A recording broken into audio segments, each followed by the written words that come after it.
n'avait ni pétrole, ni or massif, ni armée surpuissante. Il n'avait qu'une idée, et cette idée, pendant 4 ans, a fait trembler les capitales du monde entier. Il s'appelait Thomas Sankara, et il était président du Burkina Faso. Aujourd'hui, sur Africa Cultura, nous allons plonger dans la vie, le règne et l'héritage de l'un des hommes les plus extraordinaires que l'Afrique ait jamais produit. Un homme qui a transformé un des pays les plus pauvres du monde en laboratoire d'une révolution inédite. Un homme qui a dit non, non au FMI, non à la dette coloniale, non à la dépendance, et qui a payé ce refus de sa vie. Restez avec nous, cette histoire, vous n'êtes pas près de l'oublier. Nous sommes le 21 décembre 1949. Dans la ville de Yako, au cœur de ce qui s'appelle encore la Haute-Volta, pays enclavé, colonisé par la France depuis la fin du XIXe siècle, naît Thomas Isidore Noël Sankara. Son père, Joseph Sankara, est un ancien combattant de l'armée française, il a participé à la Seconde Guerre mondiale. Sa mère, Marguerite Didier, est catholique fervente. Thomas est le troisième d'une famille de 10 enfants. Dès l'enfance, 2 choses frappent ceux qui le côtoient, son intelligence vive et une curiosité qui ne s'éteint jamais. Il fait ses études secondaires à Ouagadougou, puis à Bobo-Dioulasso. Il découvre la politique, lit les grands penseurs du panafricanisme, Frantz Fanon, Aimé Césaire, Kwame Nkrumah. Il écoute aussi Che Guevara. Pas pour copier, mais pour comprendre, est-il possible de changer radicalement un pays sans trahir son peuple ? À 19 ans, il entre à l'école militaire de Ouagadougou. Puis, en 1973, il part se former à Madagascar, moment crucial. Il est témoin d'une insurrection populaire qui renverse le gouvernement. Il voit de ses yeux ce que le peuple, debout, peut accomplir. Il rentre différent, convaincu que la transformation de l'Afrique ne viendra pas des salons climatisés ni des discours onusiens, mais du bas, des villages, des champs, des femmes qui portent l'eau sur 10 km. De retour en Haute-Volta, Sankara se lie à un cercle d'officiers progressistes. Parmi eux, Blaise Compaoré, Christophe Dabiré, Henri Tsongo. Ils partagent une conviction, leur pays mérite mieux que la corruption, la dépendance et l'humiliation. Sankara prend ses fonctions militaires avec sérieux, mais il ne peut s'empêcher de parler. Et quand il parle, les gens l'écoutent. Sa voix est claire, directe, sans jargon. Il dit les choses comme elles sont.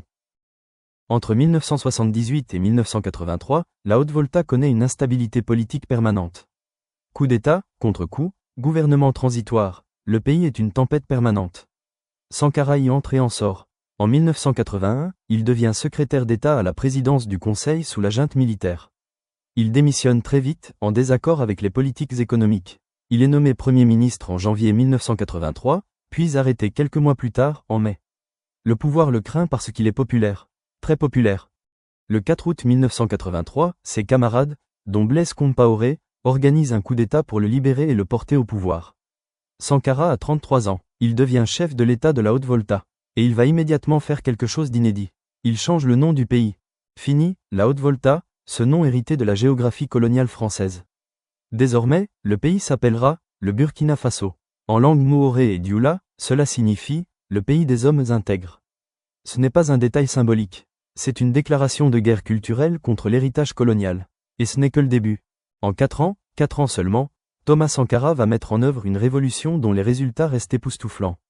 Essayons de comprendre ce qu'il a réellement fait. Pas les slogans, les faits. Quand Sankara prend le pouvoir, la vaccination des enfants est quasi inexistante. En 1984, il lance une campagne nationale de vaccination de masse. En 15 jours, plus de 2,5 millions d'enfants sont vaccinés contre la méningite, la rougeole et la poliomyélite. Le taux de vaccination passe de 25% à plus de 70%. C'est du jamais vu en Afrique subsaharienne. Des dispensaires sont construits dans les villages les plus reculés. Des formations pour les sages-femmes et les infirmiers ruraux sont lancées massivement. En 1983, à peine 13% des Burkinabés savent lire et écrire. Sankara considère cela comme une urgence nationale. Il lance des campagnes d'alphabétisation dans les langues locales, pas seulement en français. Des centaines d'écoles sont construites par les habitants eux-mêmes, dans un esprit d'autoconstruction citoyenne. Un peuple qui ne sait pas lire est un peuple facile à manipuler. Thomas Sankara. En 4 ans, le taux d'alphabétisation progresse de façon significative. Des dizaines de milliers d'enfants scolarisés supplémentaires. Des bibliothèques villageoises. Une presse nationale soutenue. Le Sahel avance. Chaque année, des milliers d'hectares de terres fertiles disparaissent sous le sable. Sankara en fait une priorité absolue. Il lance un programme massif de plantation d'arbres, 10 millions d'arbres en 4 ans. Il interdit la coupe abusive du bois. Il crée des barrières végétales contre la désertification. Ces méthodes sont simples, efficaces, adaptées au territoire. Pas de technologie coûteuse importée. Du travail collectif, des outils locaux. Sur ce point, Sankara est en avance sur son temps de manière spectaculaire. Il est le premier chef d'État africain à placer l'émancipation des femmes au cœur de son programme politique. Il nomme des femmes à des postes militaires et civils de haute responsabilité. Il interdit l'excision et le mariage forcé. Il abolit officiellement la pratique du lévirat, qui oblige une veuve à épouser le frère de son mari défunt. Il encourage les hommes à faire les courses, à cuisiner, à s'occuper des enfants. Scandale total dans une société patriarcale. Il s'en fiche. La femme est d'abord une personne. Ensuite une compagne. La révolution ne peut pas se faire sans elle. Thomas Sankara. C'est peut-être ce qui lui a coûté la vie. En 1987, lors d'un sommet de l'Organisation de l'Unité africaine, Sankara prononce un discours historique sur la dette africaine. Il dit ce que personne ne dit. Il appelle tous les pays africains à refuser collectivement de rembourser la dette. Si l'Afrique fait bloc, dit-il, les créanciers occidentaux ne pourront rien faire. Aucun autre leader africain ne le suit. Il est seul, mais ses mots résonnent encore aujourd'hui avec une acuité terrifiante. Au plan intérieur, il réduit drastiquement son propre salaire. Il touche environ $450 par mois. Il vend les Mercedes officielles du gouvernement et les remplace par des Renault 5, voitures les moins chères disponibles. Il voyage en avion économique. Il interdit aux fonctionnaires d'utiliser les chauffeurs pour des courses personnelles. Il mange à la cantine ordinaire avec les soldats. Ce n'est pas de la mise en scène. C'est une philosophie. Le dirigeant ne peut pas demander des sacrifices à son peuple s'il n'en fait pas lui-même. Mais Africa Cultura ne fait pas de la hagiographie. Et Sankara, comme tout homme de pouvoir, avait des zones d'ombre. Pour faire appliquer sa révolution, Sankara crée des comités de défense de la révolution dans chaque village, chaque quartier, chaque lieu de travail. Ces CDR devaient être des relais du pouvoir populaire. Dans les faits, certains se transforment en instruments de surveillance, de délation, de pression sur les opposants. Des syndicalistes sont emprisonnés, des journalistes censurés. Sankara n'est pas un démocrate libéral. Il croit en la révolution, pas en le pluralisme au sens occidental. Cela pose des questions légitimes sur les libertés individuelles. Dès 1985 à 1986, des fractures apparaissent au sein du régime. Son ami de toujours, Blaise Compaoré, commence à s'écarter. Sankara parle trop aux syndicats, trop aux femmes, trop aux pauvres. Cela dérange certains officiers, certains intérêts. On lui reproche une certaine improvisation dans la gestion économique. Des projets ambitieux, pas toujours coordonnés. Une administration qui manque de cadres formés. Ces critiques sont réelles. Sankara lui-même le reconnaît dans certains discours. La révolution avance vite, peut-être trop vite pour les structures en place. Le 15 octobre 1987. Ce jour-là, Thomas Sankara participe à une réunion ordinaire au Conseil de l'Entente, à Ouagadougou. À 16h15, des hommes armés font irruption dans la salle. Sankara et 12 de ses collaborateurs sont abattus.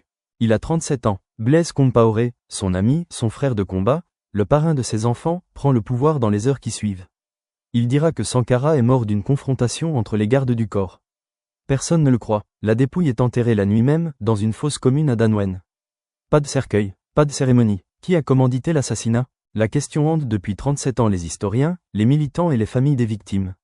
Les pistes sont multiples. Blaise Compaoré, évidemment, c'est lui qui prend le pouvoir. Mais derrière lui, le président ivoirien Félix Houphouët-Boigny, allié de la France, entretenait des relations exécrables avec Sankara, qui avait dénoncé sa connivence avec l'Afrique du Sud de l'apartheid.